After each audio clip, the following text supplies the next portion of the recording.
Good afternoon. Just showing you a little bit of what's going on here. This is non-irrigated, non-fertilized. The only rain we have is just a little bit just the other day. But my process is helping in that there's more surface area to collect dew and higher plant life to prevent evaporation. It's all in the name of protecting the microbes. And then the microbes will break down the clippings and create fertilizer. Also, they balance nitrogen so that you won't have any runoff that will contribute to red tide and algae blooms. Getting pressed really hard.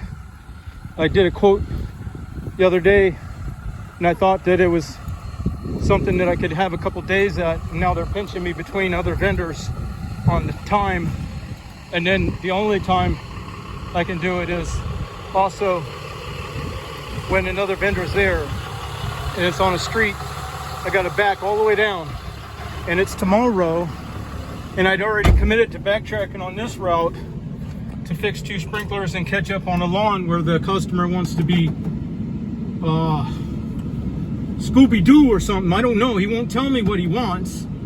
Well, I'll talk to you then. You know, and it's like, dude, I didn't break your sprinkler, but I'll fix it. But for me to come off route for him, and this is before that realtor started telling me, asking, well, when can you do this? Because the pressure washer guy is going to be there, blah, blah, blah. So I didn't know I was going to get pressed on that until after I'd already made that commitment, and then to another lady to help her with something too, which put me in the area. So I thought I knew what I was doing, but I didn't know what everybody else was thinking. So I'm in a bad spot. I'm going to either have to roll back to this town later or go get mulch and get started on the other, ripping out some of them spiky plants. I can't remember the name of them. I'm going to try using the blade on the back of the little John Deere, just putting a corner to them and rip them out, because they're, oh shoot, I wish I knew the name, remember the name, because they'll get you. I don't care how much protection you got on, they'll get you. And then another thing on this part of town too, it's like these people in this town, that's why I hate to come back, especially with this big truck. They do these flybys and buzz you at 60 mile an hour on little side streets. If a child or something stepped out on the opposite side and this side is closed because they're coming around me and my truck or whatever, and they don't wait to see if you see them. In fact, it's opposite. When you're not looking at them, they go 1,000 miles an hour, and you like jump out of your shoes, man. Your heart stops, you know.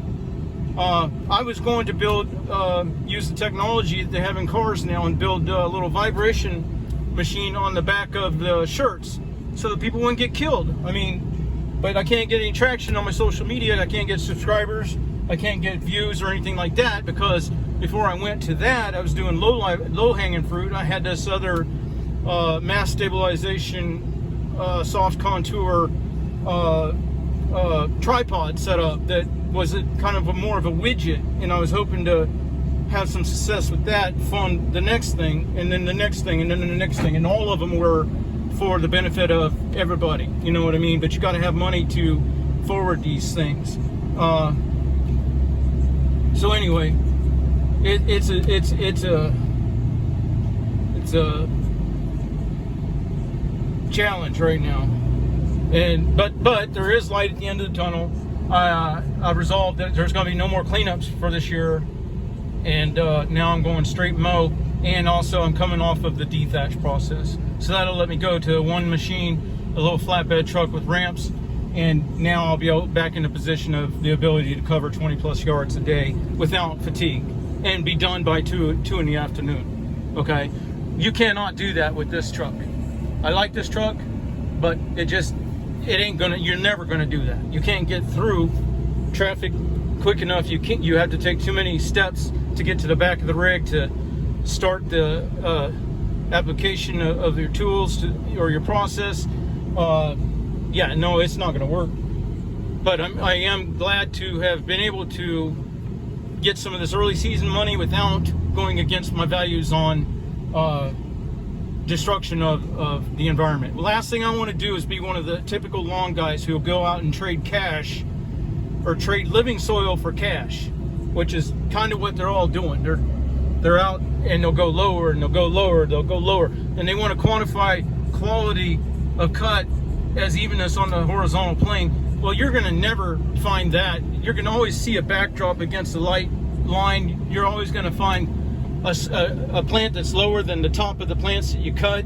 So the only way to do that is to mow to the very lowest plant, and that's going to kill out all the good plants. It's going to put you in a dependency on water and fertilization and chemicals, and then there's a natural progression of toxicity from there on, because the chemicals combine and they have a 50,000 year half-life, a lot of them, and you know, you can't recreate the checks and balances that Mother Nature already had in place. You just can't.